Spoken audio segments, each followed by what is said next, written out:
I've been thinking a lot lately about this whole journey, about how entrepreneurship has become something of a status and has been put on a pedestal. I've also been thinking about how scary it is when something becomes cool or interesting and what that creates. And I've been pondering that quite a bit, which is the differences between being an entrepreneur and being a successful entrepreneur. You know, putting the fact that you're a CEO in your Instagram profile doesn't mean that it's what you're gonna be able to do for the rest of your life. And what I'm really concerned about is that we have lived, both in Canada and the US, with basically an 8 to 9 year macro, almost a decade of good economic growth. We just have. You know, obviously there was a crash in the US in 2008 or 9, but if you look at the data, we're probably on the tail end of economic growth. You know, obviously nobody knows, otherwise they would make trillions of dollars. But one of the things that I did want to talk to you guys about today is practicality. I think practicality is stunningly not talked about enough. So for example, if you're running a business right now and it's predicated on raising money, or you've raised money and you lose money each month, it's probably a really good idea to change course pretty quickly.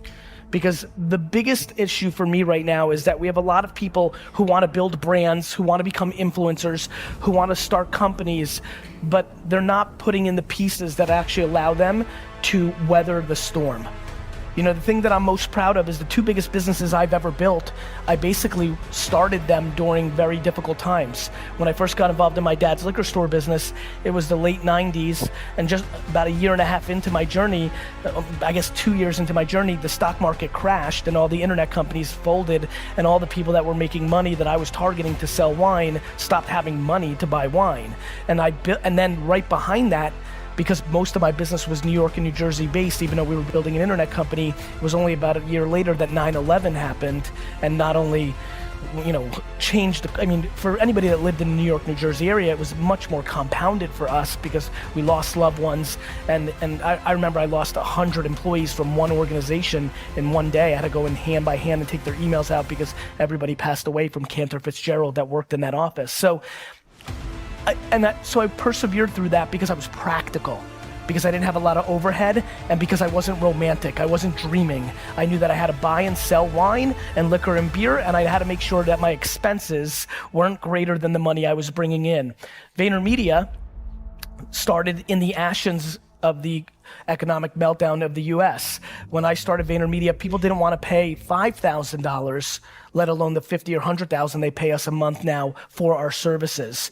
And when I started VaynerMedia, you know, it's funny, I watch everybody watch my journey now, and you know, there's that cliche thing of like overnight success, right?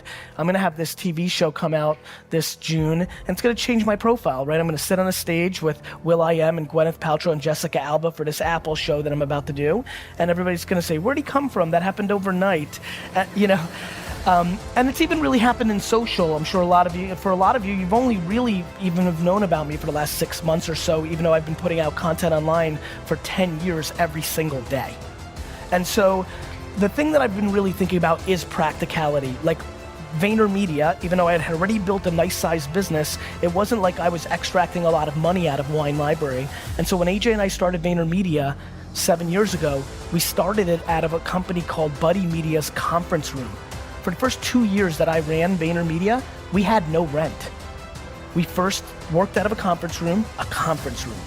We then worked out of a co-working space before the whole WeWork and co-working space revolution, and I bartered my time to help that company in exchange for a very small space. We didn't buy furniture, we scrapped.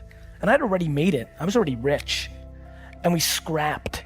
And so the biggest thing that I want to implore everybody here today to do is to take a step back and think about how fancy are they?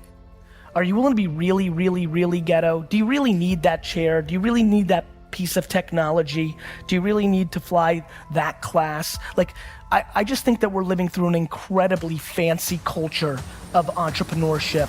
Entrepreneurship and CEO status is quite sexy. People are selling a lifestyle that is filled with lots of fun and trips and champagne and bikinis and bling bling and all sorts of horse shit, right?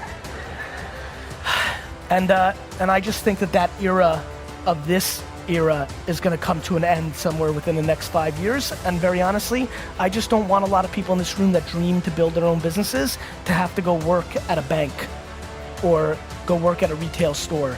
And so I would highly recommend something that I think is stunningly not talked about enough, which is if you're building a business, you have to be making money. I know that's like a funny thing to say, but I think it's important. I think the other thing that's important is to shift the context completely the other way, which is what is really winning, right? Like, what is the definition of winning? And I think we all have different definitions, right? And I think that one of the things that I also want to say is that I'm getting scared that a lot of people that are following my journey hear me talking about buying the New York Jets, and I do aspire to buy a $3 billion sports franchise. I do. It is what I want. You can look at my 5th grade yearbook long before business was cool. It's what I want to do. But I'm awfully scared that it's pressuring the people that follow me into trying to achieve things that they don't necessarily want. They just think it's the thing you do if you're trying to be a successful business person. Let me promise you something. I know tens of thousands of people, and I know thousands of people extremely well, and I know hundreds of people deeply well. There is no correlation between how much money someone makes and their level of happiness. I have friends who make $47,000 a year and are the happiest people I know. Their work-life balance is on point. They're part of 2 soccer teams. They play video games. They watch every show they want. They take 2 vacations that they scrap together, and they're freaking happy as hell. And I know tons of people who I grew up with in the Silicon Valley boom who have hundreds of millions of dollars in their bank account and are as miserable and as lonely and as broken as you'll ever see. So I implore all of you to please reverse engineer and figure out who you are and figure out what level of monetizing and stuff you need and what level of creativity you need. I promise you one thing that will catch you very off guard. I should be way more rich. I leave money on the table every day. I've left ungodly amounts of money on the table. I spend tons of times sending DMs and engaging with people, meeting people randomly and not cashing in. I actually believe the statement I'm about to make. I think that I love the journey and the game of entrepreneurship so much that I have subconsciously sabotaged my financial upside to make sure I can play this a little longer, because I fear if the numbers keep getting too big, eventually it will take the fun out of it.